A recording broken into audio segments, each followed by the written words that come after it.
Hi, good afternoon. Thank you for coming to my channel. So, have you ever had this happen to your cake? You see this? You think it's perfect, it's rising so lovely. You put it in the oven, right temperature, right amount of time per the directions or per the recipe you're following. You take it out, you let it cool, and then this happens. This is an Ultimate Cakers. Oh my goodness. This happens when your cake is not fully cooked and you don't let the center of the cake get done. So I purposely did this to show you what it looks like inside. So I cut it in half and I'm gonna open it. Do you see that? It's not quite done. Your batter, it's done on the outside, but the batter, it's still not done. You got like kind of like a fudge there, okay? So that's what a not done center looks like. And like I said, it completely fell down in the middle and you're super sad because your cake, you followed everything completely.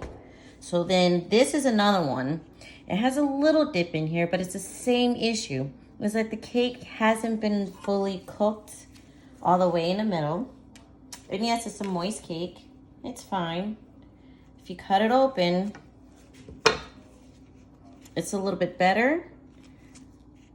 But if it was done more, you'd have a nice even peak. So this is much better. Both of these cakes were from the exact same batter. Whipped up the same. They were poured in the pan about the same, and they were baked a little bit differently. This one was baked at 350 degrees, and I purposely only let it bake, I think it was 10 minutes. Normally it's about 35, 45 minutes. I think I did it 10 minutes less than what I normally do, okay?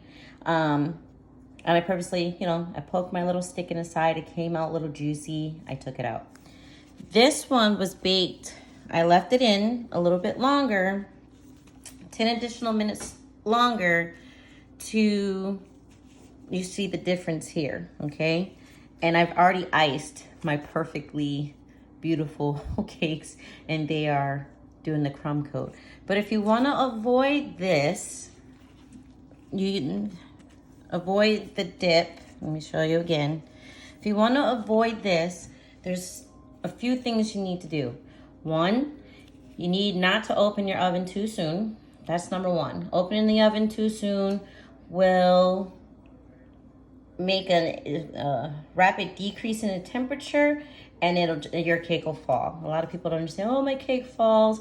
I remember when I was a kid, you hear, don't you be stomping around the house, you're gonna make my cake fall. It's from opening the oven door. And then number two is not allowing your cake to bake long enough. So you can do two things. So I normally bake in 3-inch pans. So for me to get my perfectly baked centers, I use coring rods. I don't like the cores because when you're doing like little, this is a little cake. I think this is 6 inches or yeah, it's 6 inches. This is a little cake. I use a rod and it goes in the middle and it helps to distribute heat so the heat's coming from the sides of the pans. But now because you have that coring rod, now the cake is being cooked from the sides and in the middle and it's spreading out and it's gonna get nice even rods. I also use baking strips. Sorry, I have a cake in the oven with my rods, so I can't show you my rods. But if you don't have a baking rod, you can use a rose nail. You put this at the bottom of your pan, put your parchment paper on, and it will act as a heat conductor, and it'll help fix up that middle of your cake. That's that one. And then if you don't like the dome, I didn't use my baking strips on this one because this was a test. I'm gonna make cake pops or something out of this one. Just a test. You can use baking strips. Now,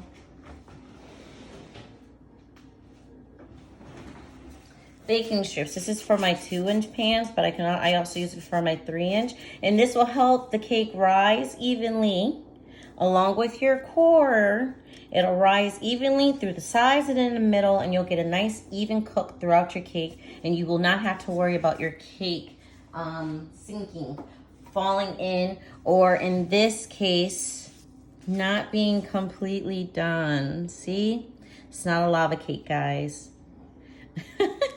So if you have these issues, look at it, looks like a little a bagel now. If you have these issues and you follow those few little tips, I guarantee you will come up with the most beautiful, perfect cakes. It doesn't matter if it's chocolate, vanilla, fruit filled. Follow those few tips and follow your recipes to the T. Add your coring rod or use your baking strips and allow your cakes to bake at the appropriate times and temperatures. Leave your oven door closed. Don't open it until maybe the last 5 minutes or so if you want to check the doneness. And that's it. So once again, these are tips from Sweet Treats and More. Thank you for joining me. I'll see you guys next time.